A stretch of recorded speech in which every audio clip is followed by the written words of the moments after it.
हो गया। हमारे बीच उपस्थित है अंकित महेश्वरी जी। आप जानते हैं हमारे देश में हमारे मोदी जी ने एक कृषि बिल लाए हैं। 3 कानून हैं इसमें। तीनों कानून बहुत महत्वपूर्ण है। एक स्टोरेज से संबंधित है, एसेंशियल कमोडिटीज को स्टोर करने की जो छूट दी गई है। दूसरा, मंडी में जो बेचने की, किसान के माल को बाहर बेचने की जो छूट दी गई है। तीसरा, ये जो कॉन्ट्रैक्ट फार्मिंग का जो कानून आया है, थोड़ा आगे है। हमारे बीच अंकित महेश्वरी जी उपस्थित हैं। कॉन्ट्रैक्ट फार्मिंग का जो कॉन्सेप्ट है, इसको जो लीगल बैकअप दिया गया, इसका जो कानून बनाया गया, इस पर जो भी सेटअप बनेगा, तो वो तो बात की बात है। अंकित जी के कुछ अनुभव हम लेना चाहते हैं कि अंकित महेश्वरी जी वो काम कर रहे हैं, लोगों के बीच सीड प्रोडक्शन कर रहे हैं। फार्मर्स 600 हेक्टेयर का सीड प्रोडक्शन का आपका टारगेट है।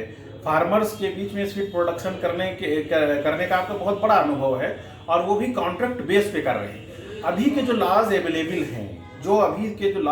हैं, उनके आधार पे आप अपने प्रोफेशन को रन कर रहे हैं। आप अच्छा फायदा कमा रहे हैं, आप एक बहुत अच्छा काम कर रहे हैं। और ये जो लॉ इम्प्लीमेंट होने के बाद आपको एक बहुत तगड़ा कानूनी सपोर्ट मिलने वाला है। हम आपको बहुत बहुत बधाई देना चाहेंगे अंकित महेश्वरी जी। और हम आप चाहेंगे कि आप ये जो कॉन्ट्रैक्ट फार्मिंग, जो कॉन्ट्रैक्ट आप कर रहे हैं किसानों से सीड प्रोडक्शन का, इस पर अपने कुछ अनुभव बताएं। आपका इस कॉन्ट्रैक्ट का जो कानून आया है, इससे आप क्या महसूस करते हैं?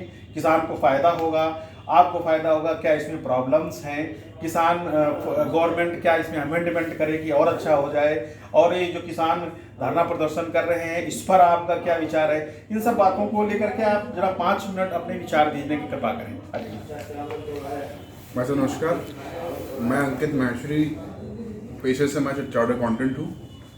और हम लोग क्योंकि एक एग्री बेल्ट में, हिमालयन रेंजेस के एग्री बेल्ट में हम लोग का नॉर्दर्न प्लेन में हम लोग रहते हैं, तो यहाँ पे जो मेन इंडस्ट्री है वो एग्रीकल्चर से सब जुड़ी हुई इंडस्ट्रीज़ हैं। जो मेन इंडस्ट्रीज़ यहाँ पर, जैसे शुगर फैक्ट्री कह लीजिए, राइस मिल्स कह लीजिए, सीड प्रोडक्शन का काम कह लीजिए, सारी इंडस्ट्रीज एग्रीकल्चर बेल्ट से जुड़ी हुई इंडस्ट्रीज़ हैं। जो कॉन्ट्रैक्ट फार्मिंग, जैसे आपने बोला कि 3 नए कानून आए, उसमें से एक कानून में कॉन्ट्रैक्ट फार्मिंग की बात कही गई, जिसके ऊपर बहुत किसान भ्रमित करने का प्रयास कर रहे हैं और भ्रम फैला रहे हैं। लेकिन सबसे पहली बात यह है कि जो कानून है उसमें साफ साफ लिखा हुआ है, if a person wants to get into a contract, कोई आदमी अगर किसी कॉन्ट्रैक्ट में जाना चाह रहा है तो जाए, अगर उसे लग रहा है कि मेरे ना जाने से मुझे फायदा है तो वो ना जाए।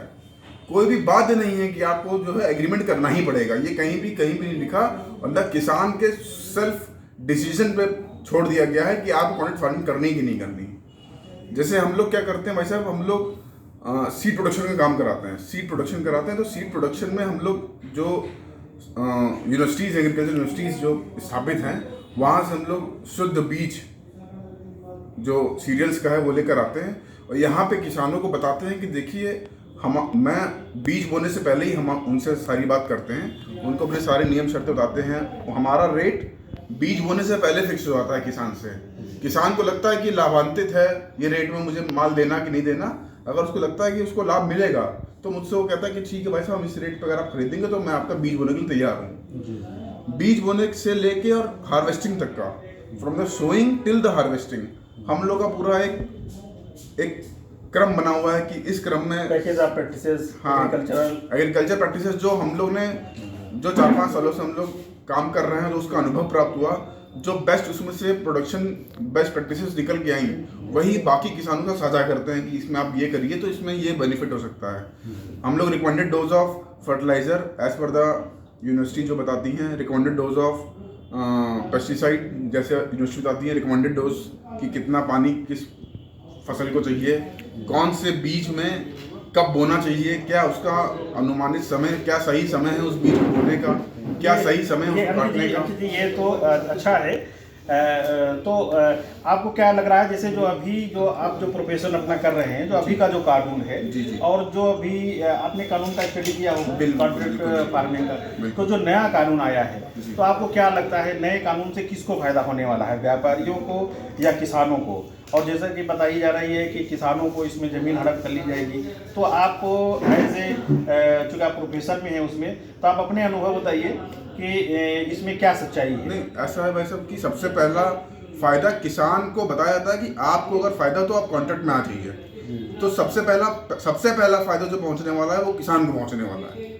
जो बिजनेसमैन है वो तो उस प्रोड्यूस को उस एग्रीड रेट पे एट एग्रीड क्वालिटी खरीद लेगा। उसके बाद उसका क्या होगा, ये कहीं भी कानून में लिखा हुआ है कि अगर एक किसी बिजनेसमैन ने कोई कॉन्ट्रैक्ट किया है किसी फार्मर से, उस प्रोड्यूस को खरीदने के बाद उसका क्या होगा कहीं नहीं लिखा है। लेकिन ये जरूर लिखा हुआ है कि किसान के खेत से जब वो लेगा तो वो उस एग्रीड प्राइस पे उसको खरीदना पड़ेगा।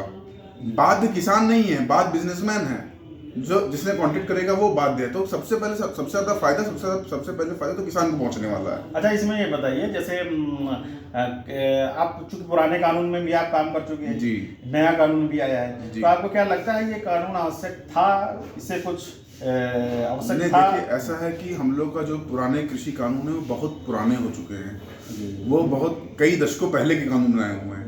अगर हम लोग को आगे बढ़ना है एग्रीकल्चर सेक्टर, हम लोग की जीडीपी में किसी समय में उसका मेजर पोर्शन रहता था, पूरे इंडिया की जीडीपी में, पूरे देश की जीडीपी में उसका मेजर पोर्शन रहता था किसी समय में।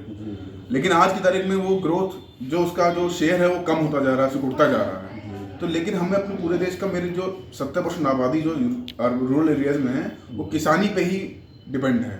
अगर मुझे अपने देश का ग्रोथ करना है, जीडीपी बढ़ानी है और किसानों की आय भी बढ़ानी है, तो मुझे उसके अंदर थोड़ा बहुत modernization as per the industry standard या फिर इंटरनेशनल स्टैंडर्ड के हिसाब से थोड़ा बहुत मुझे चेंजेस लेकर आने चाहिए, जो हमारी सरकार लेकर आई है, जिससे किसानों को भी फायदा होगा, इसका जीडीपी में शेयर भी बढ़ेगा। इससे जब आय दुगनी होगी तो उसका इफेक्ट पूरे देश के डेवलपमेंट में भी दिखाई देगा और नीचे जमीनी स्तर पे किसानों को भी दिखाई देगा। चलिए, ओवरऑल आप पूरी तरीके से यही करना चाह रहे हैं कि इससे किसानों को भी फायदा होगा और आपको भी अपना बिजनेस रन करने में प्रशासनिक मुझे जैसे और आपको भी एक लॉ का कुछ बैक मिल जाएगा तो मजबूती रहेगी। हाँ, आपको भी हालांकि ज्यादा उत्साह के साथ काम करेंगे। हालांकि ये सब तभी संभव है जब किसान आपसे सहमत हो जाएगा।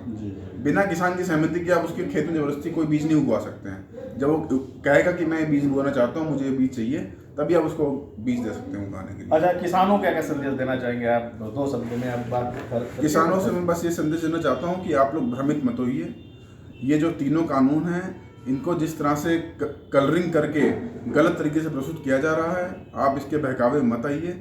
आज तक सरकार ने इतनी मीटिंगें करी, पूछा क्या दिक्कत है आपको, वो क्लॉज हटा दें। एमएसपी पे रिटर्न एश्योरेंस दे रहे हैं। प्रधानमंत्री जी ने कहा एमएसपी था, एमएसपी है, एमएसपी रहेगा।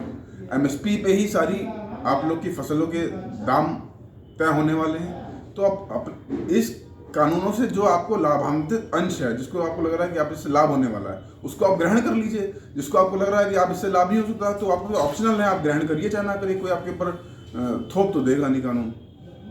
चलिए, बहुत बहुत धन्यवाद अंकित जी, आपने बहुत महत्वपूर्ण बातें शेयर की है। उन्नत विशेष कृषि संस्थान गोला गोकर्णनाथ समय समय पे ऐसे वीडियोस जो अपने किसान के और जो खेती से संबंधित महत्वपूर्ण है, हम अपने विचार डालते रहते हैं। और आप ज़्यादा से ज़्यादा आप इसको लाइक करें, शेयर करें और कमेंट करें। और आपने देखा, बहुत बहुत धन्यवाद। जय जवान, जय किसान, जय विज्ञान, जय अनुसंधान, भारत माता की जय।